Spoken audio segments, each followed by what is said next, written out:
Continuando as temáticas, vamos falar agora sobre CA de laringe, tá? Não tem coisas tão rebuscadas, tão gigantescas. É uma temática que consegui direcionar bastante para vocês identificarem principalmente as manifestações clínicas que te fazem pensar na possibilidade de CA de laringe. Olha só, pessoal, em relação a conceito e uma visão geral. O CA de laringe é uma neoplasia maligna que se origina predominantemente no epitélio escamoso da laringe. Então, coloquem na cabeça de vocês a principal versão, a principal incidência, que é o principal subtipo de CA de laringe, que são a carcinoma epidermoide de laringe, ou carcinoma de células escamosas, tá bom? Isso é muito importante. Que é o chamado mais bonito, é chamado de carcinoma epidermoide de laringe, ou da parte das escamas epiteliais da laringe. Então, se vier falando sobre CA de epitélio escamoso, ou CA, ou carcinoma epidermoide de laringe, tá? Bom, os dois termos fazem parte do mesmo significado. É classificado com base na localização anatômica, que ela pode ser puramente glótica, supraglótica ou subglótica, sendo o tipo glótico o mais comum. Os principais fatores de riscos incluem o quê? Então, preste bem atenção em relação aos principais fatores de risco: tabagismo, consumo excessivo de álcool e exposição a agentes carcinogênicos, como, por exemplo, o amianto, tá? Tanto é que o amianto é uma das principais causas relacionadas ao câncer de pleura, é o chamado mesotelioma. Então, o amianto, como essa parte de exposição ambiental como maior fator causal, e também pega também o tabagismo e o excesso e o consumo de álcool, certo? Então, se vai vir na assertiva paciente, tabagista há 30 anos e alcoólatra há 40 anos, que fazia muita exposição, trabalhava em uma serralheria ou coisas de cerâmica que mexiam com amianto. Então, essa historinha já te começa a pensar, opa, sinal de alerta que dá a possibilidade de ser de CA de laringe, tá bom? Então é importante saber isso. A infecção pelo HPV, vírus papiloma humanos, também é um fator associado, especialmente em tumores da região supraglótica. Façam essa associação. Não confundam. O tipo de localização anatômica que é mais acometido pelo CA de laringe é o tipo glótico, na região anatômica glótica. O tipo de carcinogênese que é mais incidente é o carcinoma epidermoide de laringe, que é o mesmo de epitélio escamoso. Agora, quando se fala sobre o HPV como agente indutor das mutações na laringe, o principal ponto anatômico de afecção é na região supraglótica, só para não causar qualquer tipo de dúvidas. Olha só em relação a essa classificação: tumores supraglóticos, tumores glóticos e tumores subglóticos. Tumores supraglóticos, assintomáticos nos estágios iniciais, sendo diagnosticados com maior frequência em estágios mais avançados, isso não é legal. Pode ter obstrução de via respiratória ou ter a presença de alguma linfonodomegalia cervical. Nos tumores glóticos, inicialmente vai ser marcado por episódios de rouquidão, e com o avançar da doença poderá apresentar disfagia, otalgia, tosse, hemoptise e estridor. Tá? Estridor é um dos achados de ausculta, né? Onde você pode verificar em obstruções das vias aéreas mais altas, diferente, por exemplo, do sibilo. São processos obstrutivos das vias aéreas de saída lá para baixo, as vias aéreas inferiores. Tá? Então, tanto é que os tumores glóticos, que tem sua maior incidência anatômica, é no tumor glótico, na zona glótica, que vai vir esse sintoma de rouquidão, onde, opa, sintomas obstrutivos, pode vir com dificuldade de engolir, disfagia, otalgia, uma dor ocular, porque ali tem uma parte uma da parte do conduto auditivo que faz uma comunicação, né, da via aérea superior.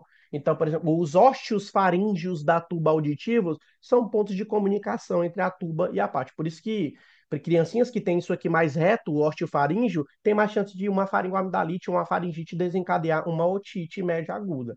Tá? Mas no adulto também tem suas chances e suas possibilidades.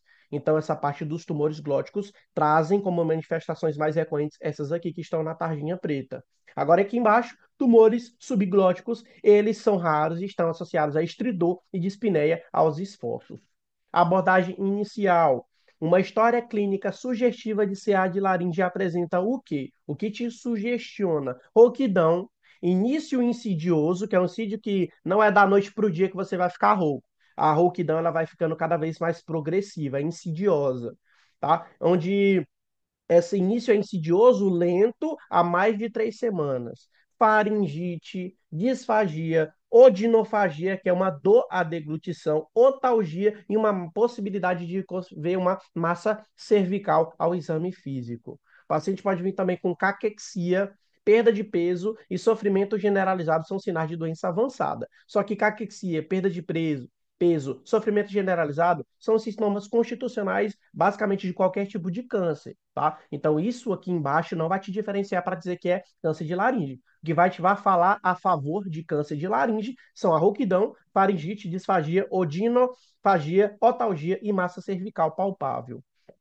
Como é que eu induzo a investigação desse paciente com suspeição ao exame físico de CA de laringe? Muito importante saber qual é o tipo de exame de imagem primeiramente solicitado. Lá na intussuscepção, a tomografia é o padrão ouro de identificação, mas não é o primeiro a ser solicitado na investigação inicial.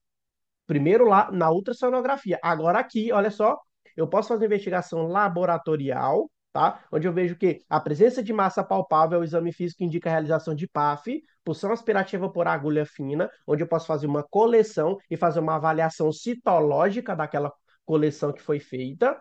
Confirma-se diagnóstico com achados de carcinoma de células escamosas. Se o PAF der negativo, isso não descarta diagnóstico, não descarta diagnóstico com PAF negativa. Imagem na suspeita de malignidade, na suspeita física, laboratorial de um CA e de manifestações clínicas de uma CA de laringe, TC com contraste de pescoço é indicada. É o primeiro a ser solicitado. Então, não é radiografia. Então, não é uma ressonância magnética. É uma tomografia contrastada de pescoço, é indicada como o primeiro exame de imagem a ser solicitado. Então, até observa assim, ó, tomografia computadorizada mostrando o tumor em massa invadindo a asa da cartilagem tireoide, que são localidades a vizinhança cartilaginosa ali da localidade laríngea, tá bom? Então é importante saber qual é o exame de imagem primeiro a ser solicitado. Sobre o algoritmo de tratamento, é que nem eu estou falando para vocês, essa questão de CA de laringe, pessoal, que mais permeia mesmo em provas, é saber qual como é que eu posso dizer, as características do paciente em termos de características históricas, né? O histórico patológico pregresso. Um tabagista, alcoólatra, ou que trabalhava em zonas que mexem com cerâmica e amianto. Isso é um indicativo que a questão vai falar de CA de laringe, certo? Aquelas características, principalmente em relação à parte da rouquidão insidiosa, que tem mais de 3 semanas. A questão da otalgia, da odinofagia. Essas questões aí que gostam de vir no enunciado para poder te fazer te identificar que aquilo é relacionado ao CA de laringe, certo? E a parte também da investigação, saber que é a tomografia computadorizada e a abordagem, cadê essa parte aqui? Saber que o uso glótico é o que tem mais incidência de acontecer e também associar ao HPV associado especialmente a tumores de região supraglótica. É o que eu mais te vê recorrendo em provas. Tanto aqui eu até falei sobre o CA de laringe, é muito rápido. E a parte do algoritmo de tratamento, eu peguei essa imagem diretamente do BMJ, que é uma das literaturas que eu até recomendo para vocês, o pessoal do Me Descomplica, os membros, eles têm esse material de suporte, que é muito interessante para poder estudar essas partes de cirúrgica. Então, olha só, quando as tumorações e os CA são identificados glóticos ou supraglóticos, dependendo do estadiamento, a gente tem uma conduta específica. Então, por exemplo, tamanho entre T1 e T2, mas não tem acometimento linfonoidal e nem metástase, que é N0, M0. Cirurgia de preservação da laringe ou radioterapia. Aí o que pode ser associado à reabilitação da fala pós-tratamento, porque você pode riscar o laríngeo recorrente associado à fonação e pode ficar uma rouquidão pós-cirúrgica, não por conta do CA, mas por conta de alguma lesão dos laríngeos recorrentes pós-cirúrgicos e vai precisar de reabilitação com fonoaudiologia. Tamanho T1, T2, já pegando o linfonodo, pegando a N1, N2C, mas sem metástase, laringectomia parcial ou radical, ou radioterapia ou quimio-radioterapia, associada à reabilitação de fala pós-tratamento. Então, tá vendo que essa questão de reabilitação de fala pós-tratamento está presente em todos os quesitos.